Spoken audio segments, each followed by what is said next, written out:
Shortly after noon on Thursday, March 24, 1916, 31 of Albuquerque's most prominent businessmen and community leaders sat down for lunch in the Taft Room of the Alvarado Hotel.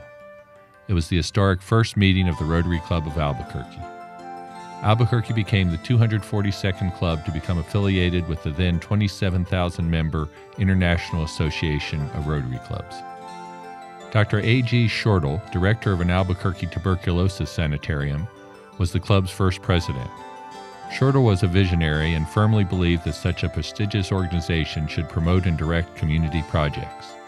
He established 3 meaningful club goals for his administration: to have Albuquerque adopt a city manager form of government, to construct a scenic loop highway to the top of the Sandias, and to develop irrigated agriculture and flood control in the Middle Rio Grande Valley.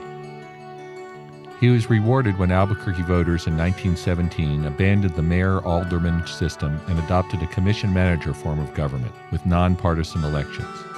Paul Reddington, an Albuquerque Rotarian and its second president, became the first city manager. The other goals were accomplished later. Many Albuquerque Rotarians took pride in directing the business of Albuquerque's 17,000 citizens to each other, which was then a primary and significant inducement to join. To emphasize this aspect, Dr. Shortle introduced an idea to his Albuquerque club to circulate a $5 bill, which each member was to spend with another Rotarian. The initiative failed, however, when a colleague remarked that he'd be damned if he'd spend his $5 with Harry Strong, the city's undertaker. Emphasis on service above self developed when Albuquerque Rotarian Clinton P. Anderson, a former Rotary Club of Albuquerque president and later a United States Senator, became president of Rotary International in 1932-33. He also introduced the 4-way test to Rotary, the ethical principles that have guided Rotarians everywhere, and emphasized community service elements that are a major reason why members join Rotary today. The Rotary Club is proud of its major accomplishments. For example, the club took on many vital city, road, water, and other infrastructure projects. In 1922, the club assumed the financial responsibility to pave Central Avenue from downtown to the university.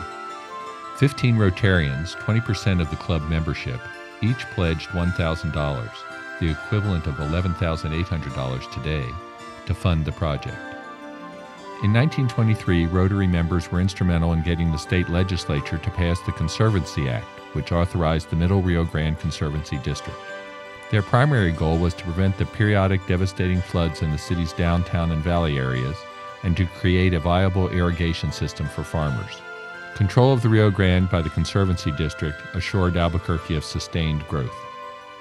We are pleased to note the club's cultural sensitivity achievements.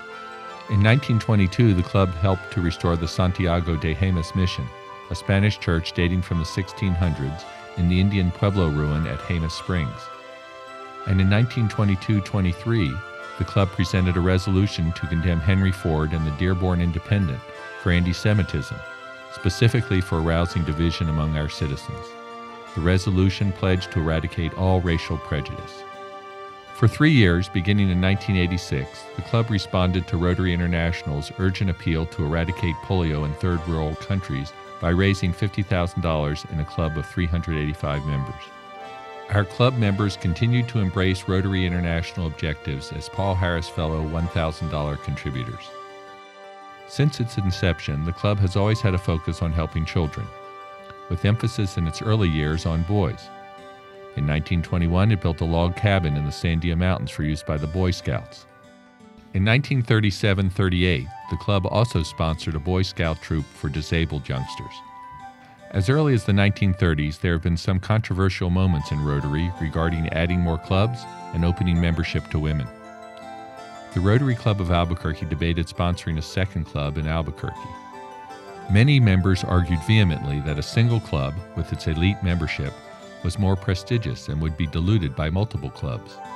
A second club might also hinder the club's ability to attract prominent speakers. In 1987, however, during Bob Grant's administration, the club voted again and, by a 58% to 42% margin, passed a motion to sponsor the Rotary Del Norte Club. The Rotary Club of Albuquerque has since co-sponsored, along with the Del Norte Club, 2 other clubs in Albuquerque. A Supreme Court decision in May 1987 ruled that women could not be excluded from Rotary and spurred the club to admit its first 3 women into its ranks on December 17, 1987. Gradually, the number of women in the Rotary Club of Albuquerque grew to 41 in 1992, 48 in 1993, 49 in 1995, and 64 in 2003.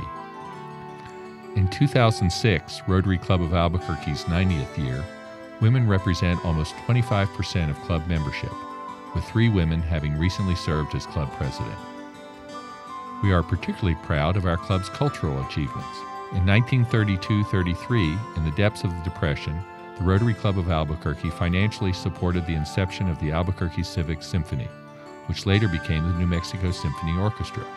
A motivation was to give Albuquerque residents, including many Rotary Club of Albuquerque members, something to think about besides their own Depression-influenced financial problems.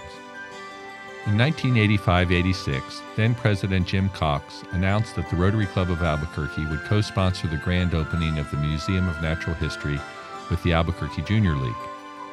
The club raised $93,000 via donations and pledges, culminating in a black-tie dinner dance. The club contributed $63,000 toward expenses for the museum's grand opening. The remaining $30,000 was deposited in the Albuquerque Community Foundation and later in the Albuquerque Rotary Charitable Foundation, which now provides annual grants for the museum's educational projects for children. One of the Rotary Club's most recent significant local civic achievements is the Children's Fantasy Garden at the Albuquerque Biopark.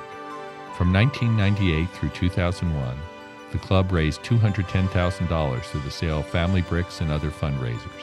In this way, the club earned naming rights and met its $150,000 commitment to the city toward construction of the garden. The remaining $60,000 was placed in the club's foundation to provide annual grants for children's educational activities and the annual Seed Festival at the Fantasy Garden. Our club has a long history of community service. The Clinton P. Anderson Fellowship Award was established in 1989 to recognize gifts of $1,000 made to the Albuquerque Rotary Charitable Foundation. This was a means to honor Clinton P. Anderson for fostering the ideals of charitable giving and service above self in Rotary. Having reached the $1 million mark in 2005, the club's foundation is well positioned to support Rotary Club of Albuquerque's goals of service to the Albuquerque community, oftentimes working with other Rotary clubs locally and around the world to increase effectiveness. Recent club service initiatives range from a local literacy project at the Laguna Pueblo to a clean water project in Guatemala. Looking back over the Rotary Club of Albuquerque's 90-year history, the club is proud of its role in making a difference around the world and in making Albuquerque a better place to live. Here's to the next 90 years.